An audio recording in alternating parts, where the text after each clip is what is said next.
TVC News, our top stories. U.S.-led trade war. Is Africa winning or losing?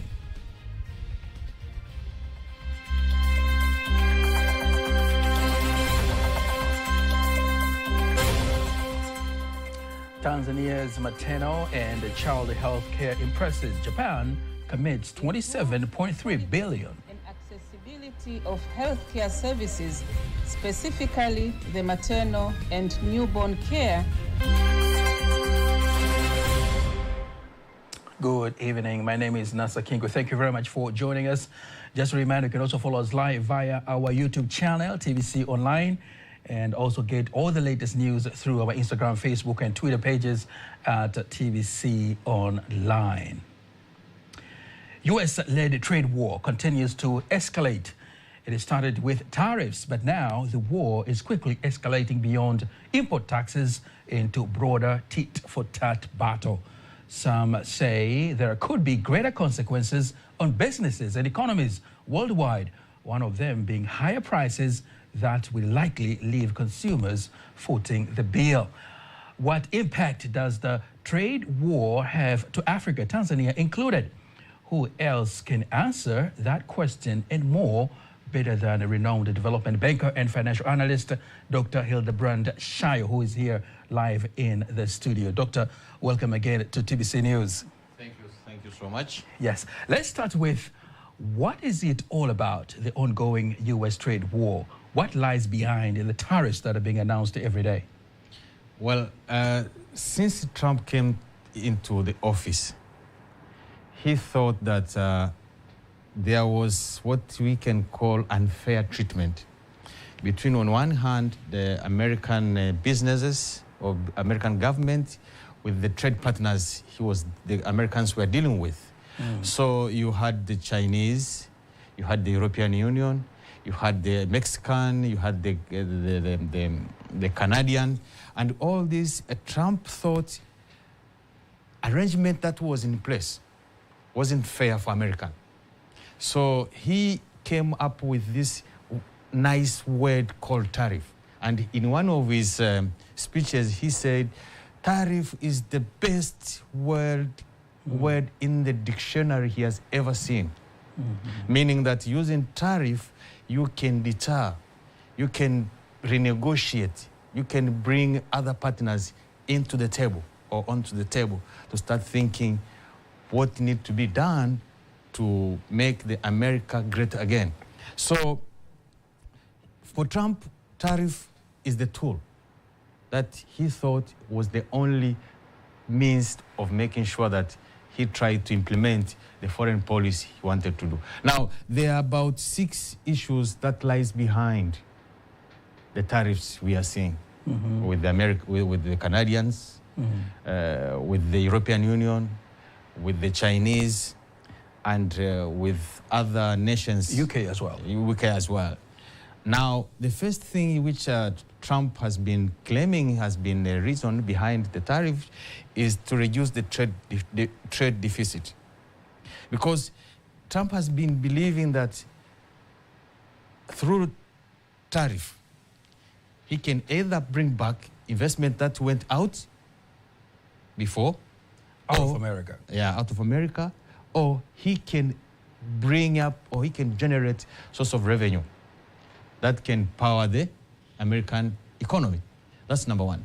Number two, he wants to protect the local manufacturers in America.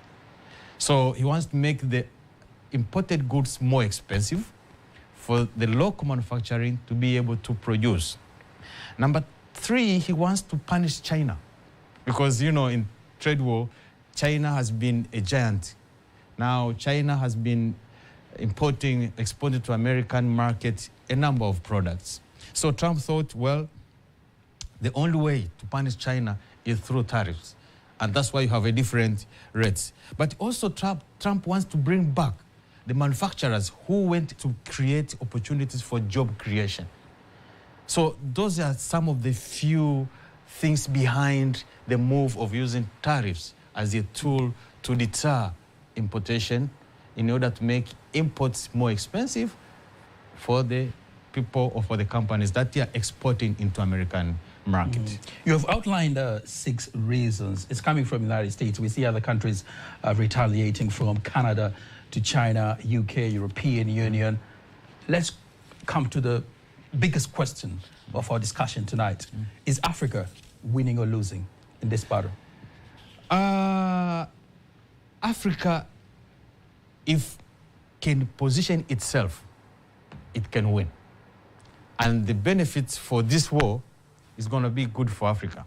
Because Africa, number one, has the resources that can be used to develop its economy. That's number one.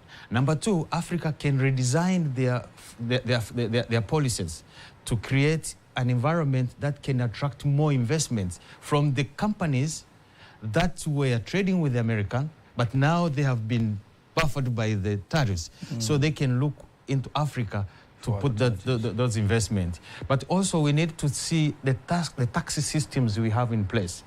But also it's an opportunity for Africa to diversify its export to partners who have lost trading with the Americans, but now they can trade with Africans.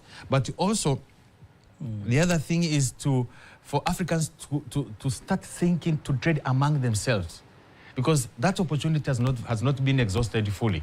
So if we trade among ourselves, and given these guys are fighting, we have an opportunity to create that big opportunity, and then we can increase our export, we can add value, we can process, and we can trade among ourselves. So the money or the profit remain in Africa rather than going away. Yep. Okay, the war has started. How do you see it actually ending? And at the end of the day, what kind of impact it will have across Africa? Of course, you have said it can have a positive impact, but also across other nations in Asia, Europe, and America itself. Well, the war is evolving. We can't say the war will end today. We can't say the war will end tomorrow. Because remember, when President Trump came to power in 2018, he also had a vision of having tariffs as a way to deter countries that are exporting to America. So this will keep on evolving. The challenge is, in short term, the cost of products in America is going to be very expensive. So in short term, he will make money, but he will also going to cause production cost in America in short term to have the producers to have a higher cost. So the consumers will suffer. And ultimately, there are possibilities, there could be an inflation. And that will backfire. What is important is when you use tariffs as a tool to deter export and import, it is a two-sword edge tool. It also has negative impacts that can affect your economy, but also can have positive impact. Now, for EU, that has been buffered by tariffs. For Canadians, for China, for Asians, they also have advantages, because for them, they can find a new destination where they could send their investment, where they could establish new trade relations, and they can make business. But in longer term, for Americans, it's going to be a challenge. That's why we can't say the war is going to end today or it's going to end tomorrow.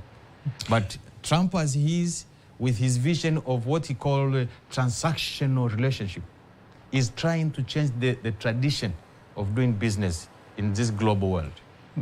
You spoke earlier about Africa actually can take advantage of the trade war that is going on. Could there be a possibility of the trade war to have a negative impact to African countries, Tanzania included?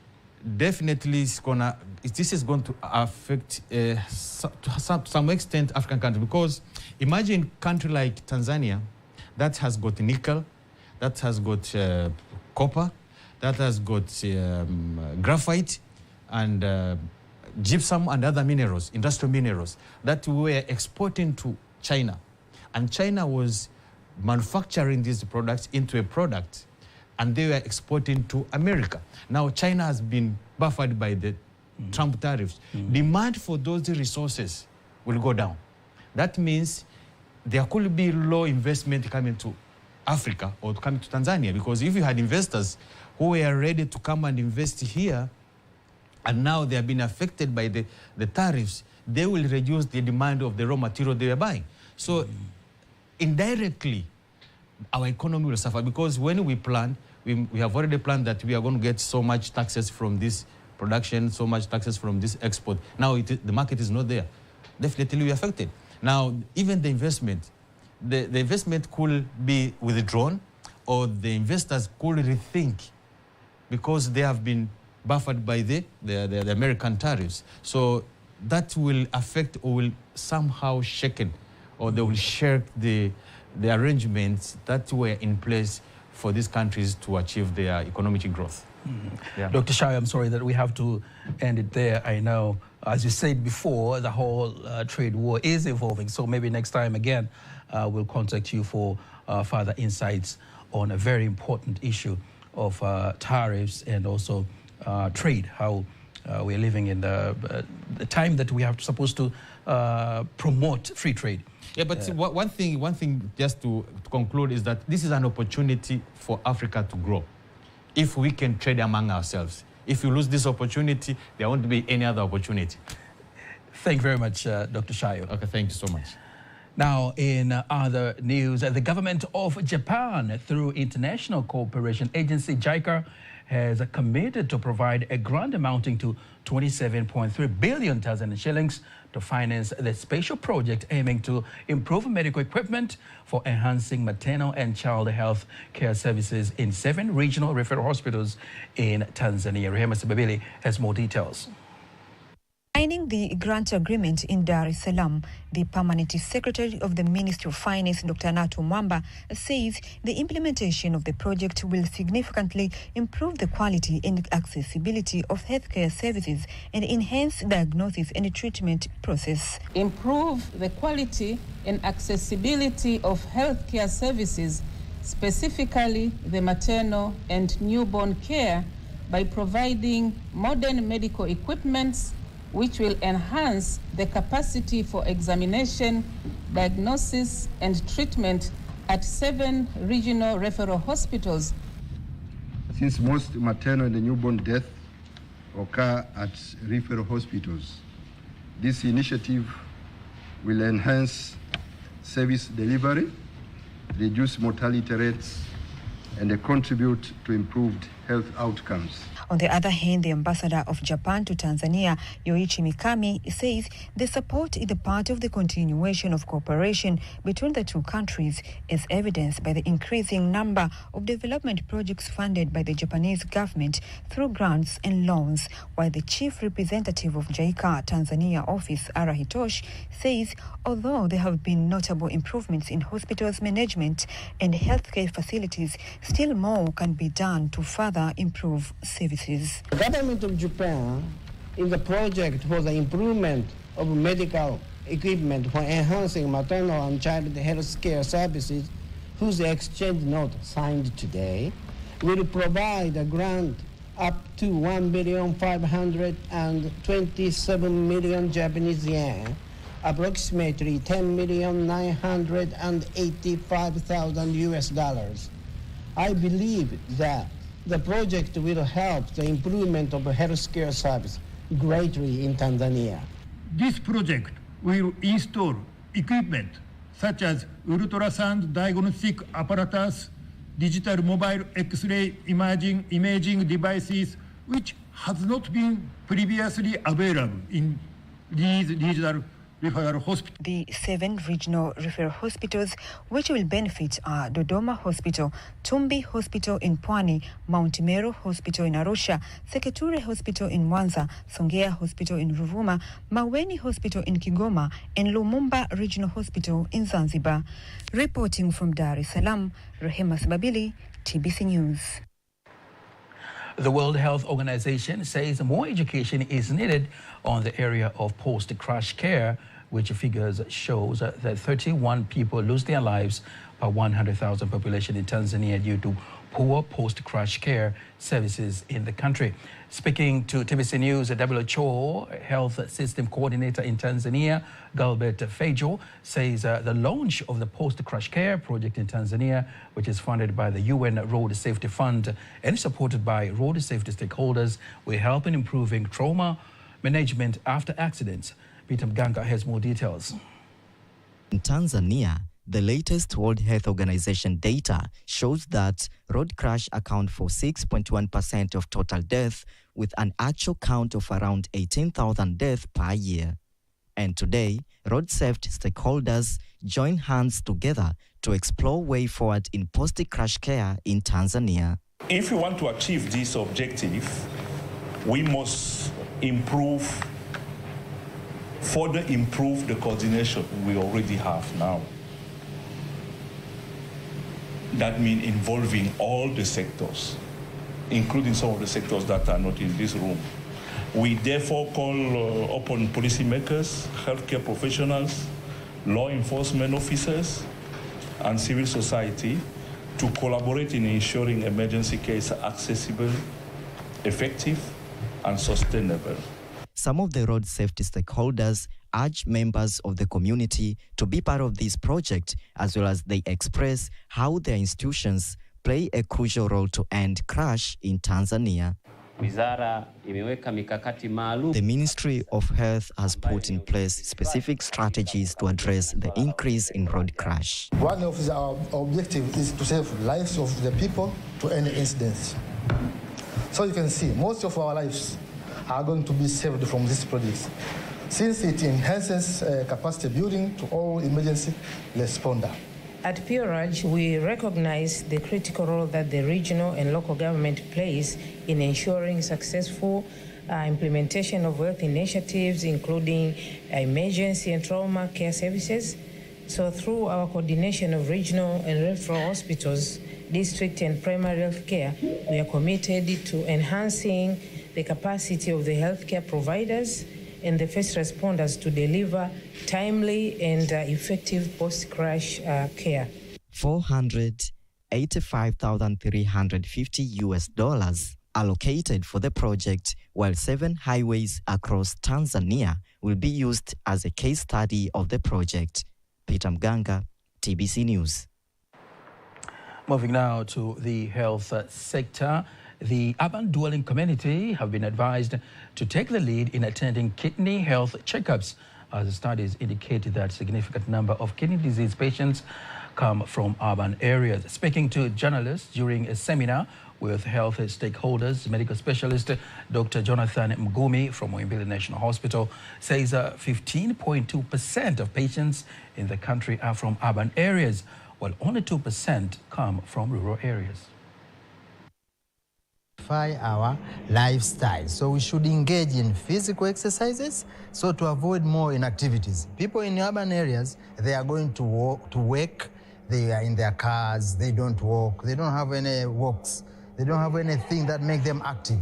So probably this is one of the factors. They will have high body weight, they have increased body weight, which will lead to diabetes and maybe hypertension, which we see they are more prone to give them chronic kidney disease. And also another thing, people in urban, probably they are too busy, that they're not even taking care of their health. For example, they don't go to the hospital, or they don't take enough water. So it is important also people in the urban to adhere to these precautions that we say about prevention of CKD. In the year 2025, statistics show that the number of kidney disease patients has increased to 3,500 compared to 1,017 in the year 2019. Uganda's ambassador to Tanzania, retired Colonel Fred Musige, says bilateral relations and trade between Uganda and Tanzania have deepened over the 4 years of President Samia Suluhu Hassan's leadership. In an exclusive interview with Caroline Malewo, Ambassador Musige highlights key achievements of these strengthened ties championed by President Samia Suluhu Hassan and Uganda's President Yoweri Kaguta Museveni, which both benefit both the Tanzanians and Ugandans. We are working together to ensure food security we are working together, and COMESA, SADC tripartite, we are working together even as a continent to make sure that all barriers of trade, all barriers that hinder people from traveling, and all these are encouraged by none but our leaders, including Mama Samia. How has the leadership of President Samia Suluhu Hassan strengthened the relationship between Uganda and Tanzania? I want to say that my president and Mama Samia have been collaborating with other East African leaders to ensure that they realize the dream of Baba wa Taifa, Mwalimu Nyerere, who wanted an East African, integrated East Africa.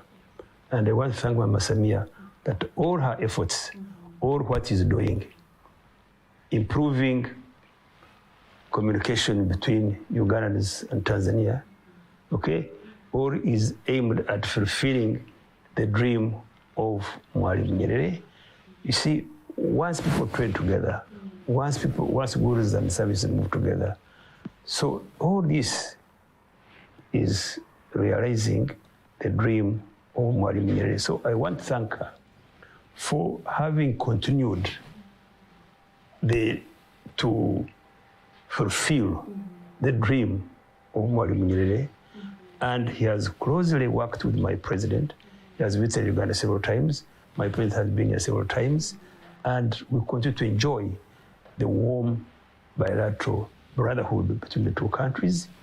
And because Mwalimu's dream was an integrated East Africa, integrated Africa is the only guarantee of our future, is the only guarantee of our children, the people, because once we are united, we shall be guaranteed of what we call strategic security. Shall be guaranteed of prosperity. If we were all united, if we had no borders, this was like wars in Congo and Rwanda, where it wouldn't be taking place in Sudan, okay? Because once we are united, nobody would be wanting to fight another because of the borders. Because these borders were demarcated by Bazungu, they planted a curse, which is causing us problem up to now. So Mwalimu saw it long ago, and I'm happy that Mama Samia, with other leaders and our president, are working closely to make sure that all these challenges that were planted by the colonialists are removed. And I want to thank Mama Samia for she has really managed to unite Tanzania. There is proper harmony, there is utulivu, there is discipline, and we have a lot to learn from Tanzania as Ugandans, and we have encouraged so many exchanges, and in all fields, especially you are developed in mining sector. So Ugandans have come here to learn how to do the mining. Now, before we wind up our local news tonight, let us now have a look at today's exchange rates according to the Bank of Tanzania, BOT.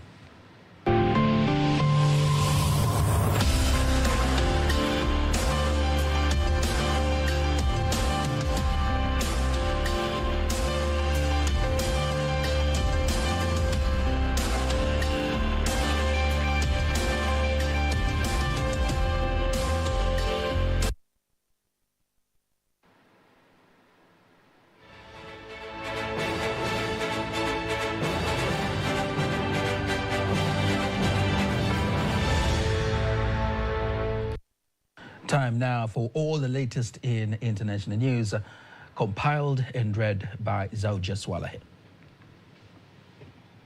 Announced a euro 4.7 billion investment package for South Africa to support green energy and vaccine production, marking a significant step in strengthening economic and political ties. The commitment was made during the first bilateral summit between the EU and South Africa in 7 years, held at President Cyril Ramaphosa's office in Cape Town. Speaking at the summit, European Commission President Ursula von der Leyen says the investment is a significant step in strengthening the economic and diplomatic ties between EU and South Africa. On his side, South African President Cyril Ramaphosa says the investment anticipated to solve the ongoing different projects in the country. Also added that investments will promote clean and renewable energy, infrastructure, vaccines, and pharmaceutical production. The Russian President Vladimir Putin meets U.S. envoy. President Donald Trump says the U.S. has good and productive discussions with Putin and asking him to spare the lives of thousands of surrounded Ukrainian troops. Russia says there is a cautious optimism of a ceasefire deal with Ukraine, but there is a lot ahead to be done. Both Russia and Ukraine reported new enemy drone attacks late on Thursday and overnight, with several injured in Kharkiv and an oil facility hit in Russian south.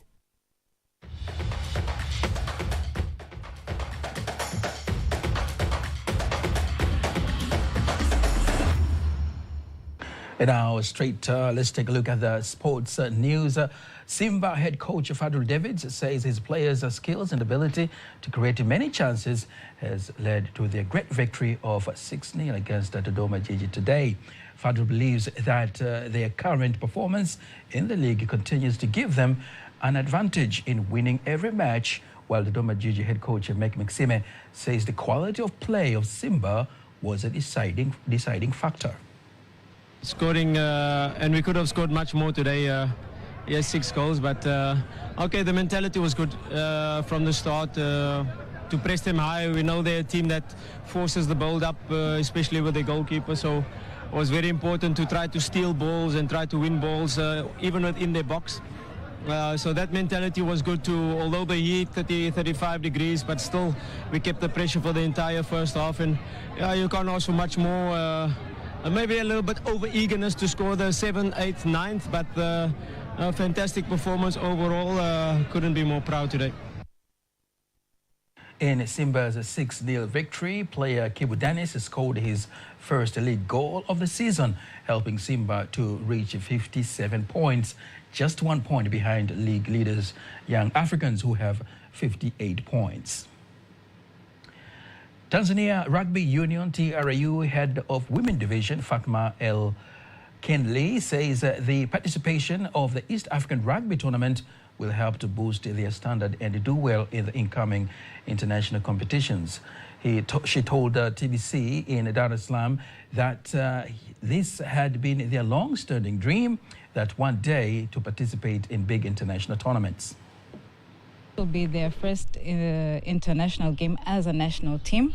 We have already selected the men's and women's squad, and we're yet to make introductions and let people know about the teams from Tanzania.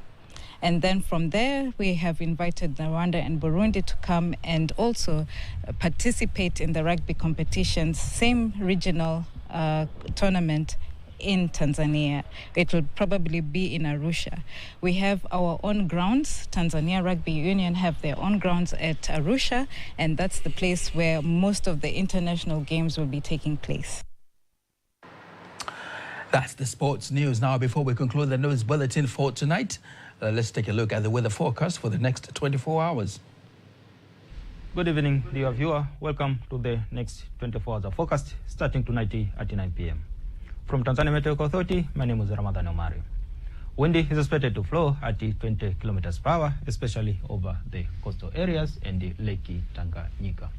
While over Lake Victoria and the Lake Nyasa, wind speed is expected to reach 30 kilometers per hour, and the side of the sea and lakes are expected to be slightly to moderate. Rainfall models are showing signal of rainfall over some areas of our country, especially over western part of our country, central toward southern part of our country. NTMA has issued an advisory of short periods of heavy rain over a few areas of Rukwa, Songwe, Mbeya, Iringa, Njombe, Lindi, Mtwara, Morogoro, and the Ruvuma regions. So necessary precaution should be taken over those areas. And tonight, a few areas, especially over Lake Victoria, western part of our country, southwestern Highland, southern part of Morogoro region, Ruvuma, and the southern coast are expected to feature partly cloudy condition, thunder showers. While over the central areas and the northern part of Morogoro region, we are expected to feature partly cloudy condition, rain showers over a few areas. And the remaining regions are expected to feature partly cloudy conditions. And tomorrow, areas, especially over western part of our country, southwestern highland, southern part of Morogoro region, Ruvuma, and the southern coast are expected to feature cloudy condition, thunder showers over some areas and sun intervals. While over Lake Victoria Basin, central part of our country, and northern part of Morogoro region, we are expecting to feature partly cloudy condition, thunder showers over a few areas and sun period. Over the northern coast, we are expecting to feature partly cloudy condition, rain showers over a few areas. And over the northeastern highland, we are expecting to feature partly cloudy condition, light rain showers over a few areas and sun periods. And now, let's have a look on the next 4 days of forecast over some regions of our country. In Dar es Salaam, thunder showers are expected over a few areas. In the Dodoma region, we are expecting thunder showers over a few areas. Also, in Mbeya, we are expecting thunder showers over a few areas. In Mwanza region, we are expecting thunder showers over a few areas. In Kilimanjaro, we are expecting thunder showers over a few areas. In Morogoro, we are expecting rain showers together with thunderstorm over a few areas. In Arusha, we are expecting thunder showers over a few areas. From Tanzania Meteorological Authority, that is all for today. Thank you for watching and goodbye. That's it from us tonight. Don't miss our next bulletin in Kiswahili at 11 p.m. On behalf of the whole team, I am Nessa Kingo. Good night.